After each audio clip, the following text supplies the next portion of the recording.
Intentional hiking is something that I've really come to in my own personal hiking experience, and really through working on the Oregon Desert Trail. It's looking beyond your immediate personal experience on trail and thinking about the greater perspective. Like, can I contribute to the place that I'm hiking through? Can I be more thoughtful about the time I'm spending outside on trails?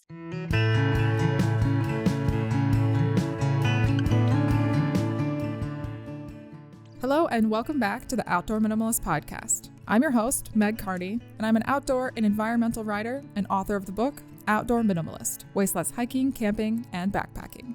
The Outdoor Minimalist Podcast has the goal to give listeners actionable ways to waste less hiking, camping, backpacking, and more during every step of their process. Your impact outdoors starts long before you hit the trail and goes beyond leave no trace ethics. You'll learn how to identify sustainable outdoor brands, how to ask hard questions regarding sustainability, and begin to shift and evolve your mindset to integrate minimalism into all of your outdoor pursuits.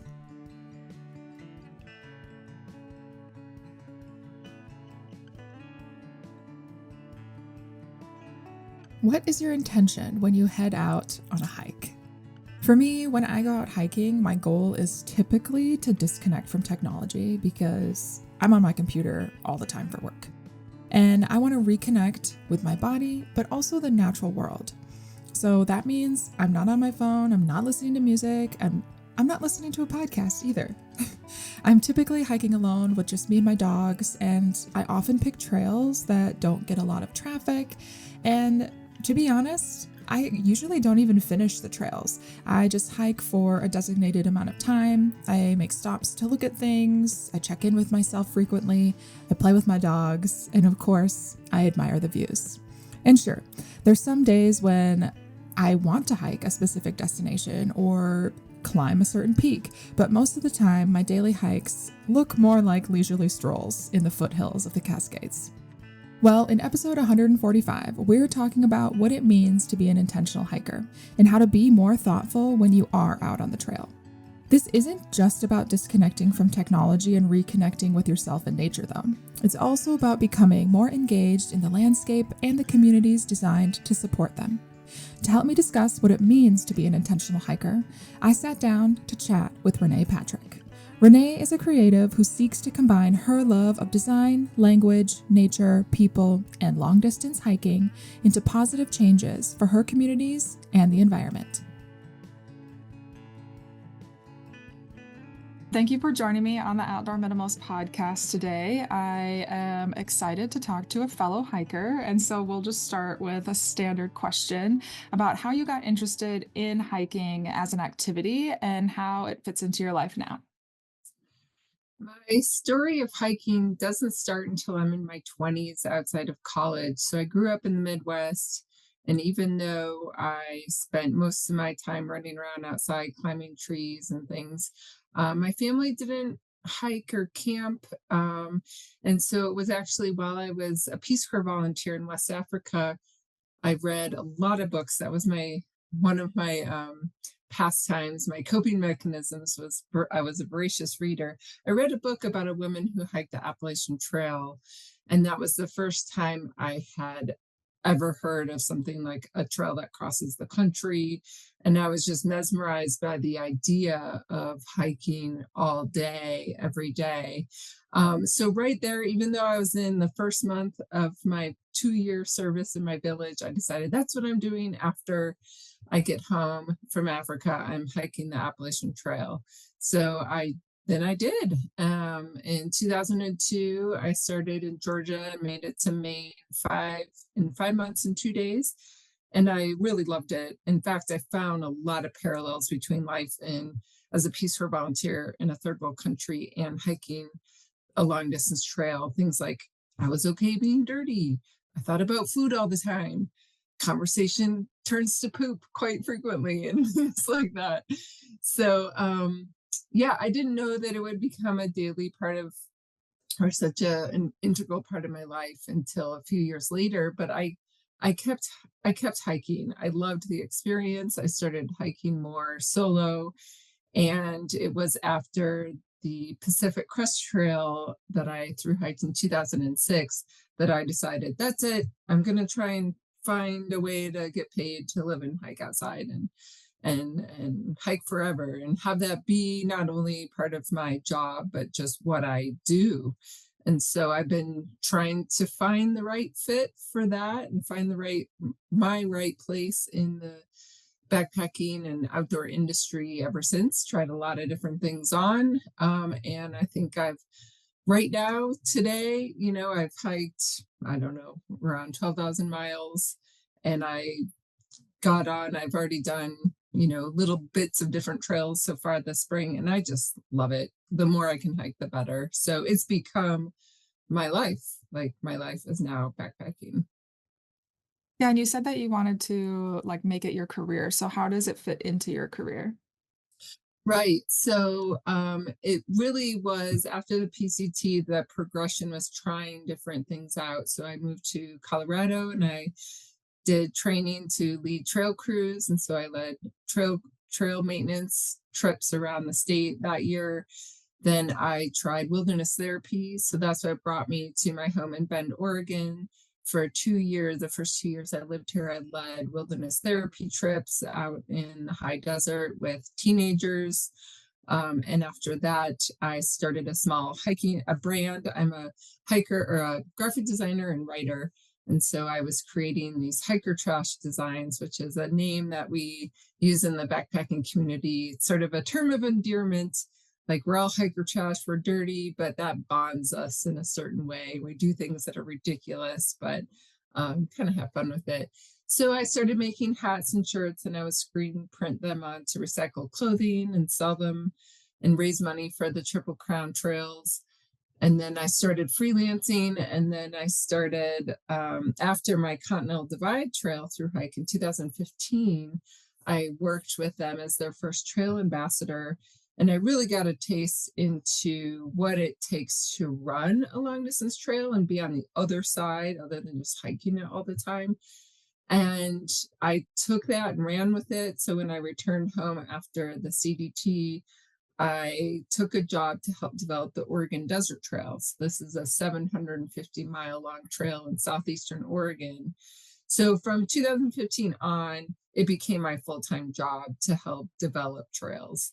And so in the last year, I actually branched out and started my own business. So now I'm a full-time long distance trail consultant where I want to help all kinds of trails with their needs and really look at it from the hiker's perspective, the trail user's perspective, and make sure they have everything they need to be successful and really enjoy their time on trail. So if we can make the information and the experience frictionless, they can spend more time enjoying the surroundings, enjoying their personal trip, and maybe engaging with the environment around them.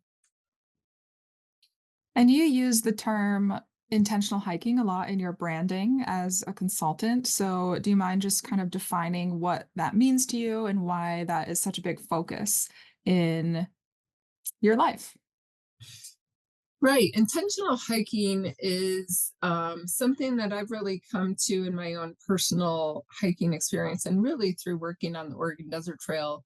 It's looking beyond your immediate personal experience on trail and thinking about the greater perspective. Like, can I contribute to the place that I'm hiking through? Can I be more thoughtful about the time I'm spending outside on trails? And so I want to encourage that in other hikers because for me, it looked like starting that Oregon Desert Trail, work on that. This was a trail created by a conservation organization explicitly to engage the recreation community in conservation issues to help get them informed. And especially, what a better place to learn about things like the greater sage grouse or pronghorn antelope than when you are hiking and seeing hundreds of pronghorn antelope and you're in like the best sagebrush steppe habitat left in the area. So that immediacy of, can I provide materials and information for people to really engage with this and take action? So I would love to build a culture of action around intentional hiking for people to think about, what interests you. It might not be the sage grouse, maybe it's the dark night sky, So part of the Oregon Desert Trail just got designated as an international dark sky sanctuary area.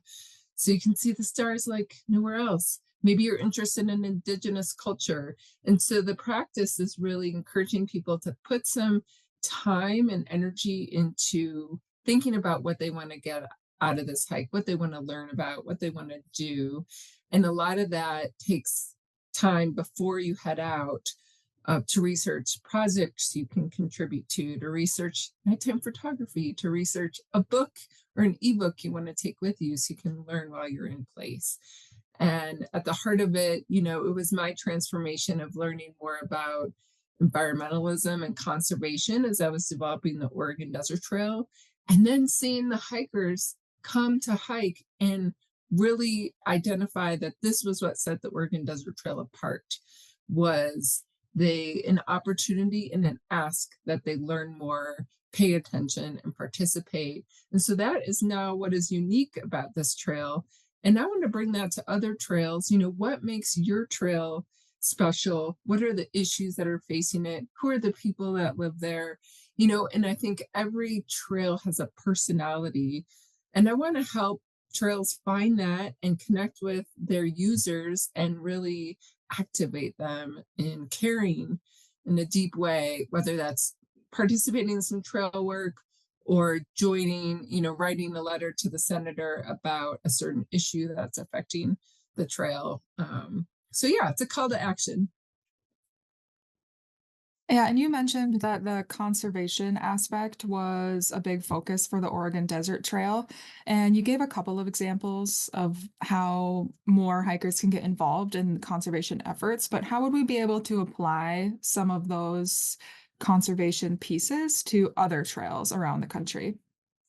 Yeah, that's a great question. So it's doing a little research on your own. I'm actually looking at a trail to hike this fall on the East Coast, and I have no idea, who's doing what are the issues. So I'm researching, statewide conservation organizations, local conservation organizations.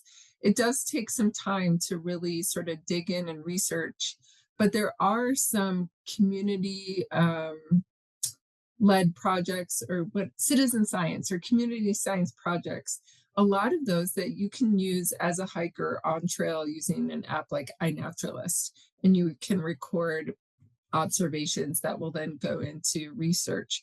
So at this point, it's getting online and digging around, even going to Facebook or a different forum and on a specific trail, just ask, where can I get information? What is happening? How can I get involved?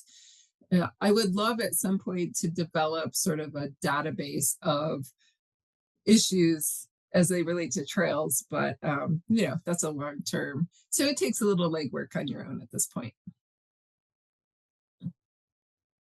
So if someone were to set out on a hike, say today or any day, how can they implement the concepts of intentional hiking like immediately?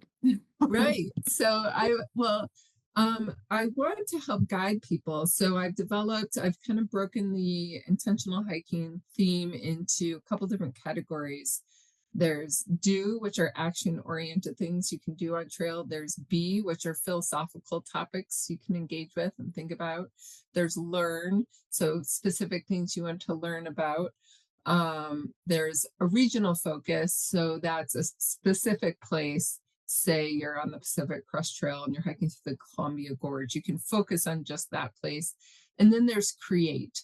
So there's a lot of ways you can engage deeply with your surroundings and share that with other people through creative pursuits like art, painting, photography. Um, so I with intentional hiking, I lead conversations online and I have different speakers who come to speak to different topics. And then we break out and have conversations. And the ask is sort of think about how you would apply this idea of, for example, one of my upcoming presentations is on a woman who painted every day of her Appalachian Trail through hike. And she put together a book of her observations and told her story of the trail. But it's now something she can share. It was originally for herself, But say you want to explore your own um, hike through painting, there's the practical aspects. What paper you're going to take? What paints are you going to take? How are you going to keep it dry if it rains? When are you going to make the time to paint? And so I also have a worksheet I've developed to sort of start asking people those questions of because like I said, it's going to be different for all of us. What you're interested in is different than what I'm interested in, but I want to help guide people into figuring that out. And it could be different for every hike. You could decide, I want to take observations on all the flora and fauna on this hike, and next hike I want to really spend some time writing poetry or haiku about what I'm experiencing. Yeah, so, and I'm really open to ideas of how I can facilitate that. So if your listeners have any ideas, I'm open. I want to help implement and bring, the thoughtful hiking practice to more people. Yeah, do you have any other examples of, like, talks that you've facilitated, beyond the painting? Yeah, so I have actually I attended the Continental Divide Trail kickoff celebration in Silver City, New Mexico this spring. And that was an in-person event where I had community members, business owners, people who interact with hikers, and hikers come. And we even had some members of a local indigenous tribe come to talk about how hikers can be in relationship to the land. And it was really interesting because one of the business owners who interacts with almost every hiker that comes through, because she owns this spot called Doc Campbell's, which is the entryway to the Gila Wilderness. She's like, it's good for hikers to remember that you're not so special. A through hiker came into the store and said, I just walked here from Mexico. And she said, that's great. So did all the other people on the porch. So, it's just sort of like it's good for us to sort of realize when we come into a town to not be so aggressive with like, I'm the most amazing thing in the world, stop what you're doing and help me. But then there were other helpful tips from the Chiricahua Warm Springs Apache folks who came to talk about realize that all this land is sacred. And when you're out here, it's not just one particular mountain or one particular canyon, is please treat it with respect and, you know, and keep that in mind when you're walking through these places. The whole length of the Continental Divide Trail, it's all sacred land. And so, yeah, just facilitating conversations like that. I'll be at the Pacific Crest Trail Days in August in Cassie Locks, and I'll be holding another in-person event. But there's so many topics I've already had. I had the American Hiking Society in partnership for the National Trail System on to talk about advocacy. How can we talk to our elected leaders about priorities that are important to us on trails? I've had a photographer on to talk about taking photos while hiking. I've had a botanist on to talk about making time to do plant observations and almost treat it like a scavenger hunt. Like, can you find these specific species that are in this region while you're hiking? So there's a long list, and I have a long list of people I plan to have on the online event series as well in the future. Yeah, I love that there's such a wide range of topics that you cover, but there's a lot of intersectionality in, I guess, the motivation behind those topics. If you've enjoyed listening to this interview and any of our other interviews on the Outdoor Minimalist podcast, we'd love to hear from you. One super easy and free way to support our content is by leaving us a review on Apple Podcasts. We thank you for listening to and supporting our work so that together we can create a better outdoor space as we recreate. If people want to learn or not learn, if people want to sign up for your intentional hiking talks, how can they do that? Yeah, the easiest way is to go to intentionalhiking.com and join the newsletter. And I'll send out notices about upcoming events every month, and even those in-person events in case you happen to be in the area or you're a hiker and you'll be going through PCT days. And again, I'm always experimenting with new formats. I'll probably have a workshop option later this year. So that's a way to get involved in a small group setting so we can share and talk and collaborate together and develop what is our intentional hiking practice going to look like. Awesome. Those are most of the questions that I had for you, kind of short, but did you have anything else that you wanted to add? Um, I mean, there's so much. I My know. whole brain is filled with hiking. So um, nothing's jumping out at the. Yeah, no, I think this is perfect. Like getting the chance to really explain intentional hiking and the events and how that can look for someone. So yeah, no, I think we hit the highlights. Cool. Thanks for listening. And if you like what you hear, let me know. Leave a review and be sure to subscribe so you never miss an episode. You can find us on Instagram at outdoor.minimalist.book, on YouTube, or subscribe to our weekly newsletter at theoutdoorminimalist.com. For even more updates, other educational resources, and to help build an outdoor community with the shared goal to create a better outdoor space as we recreate.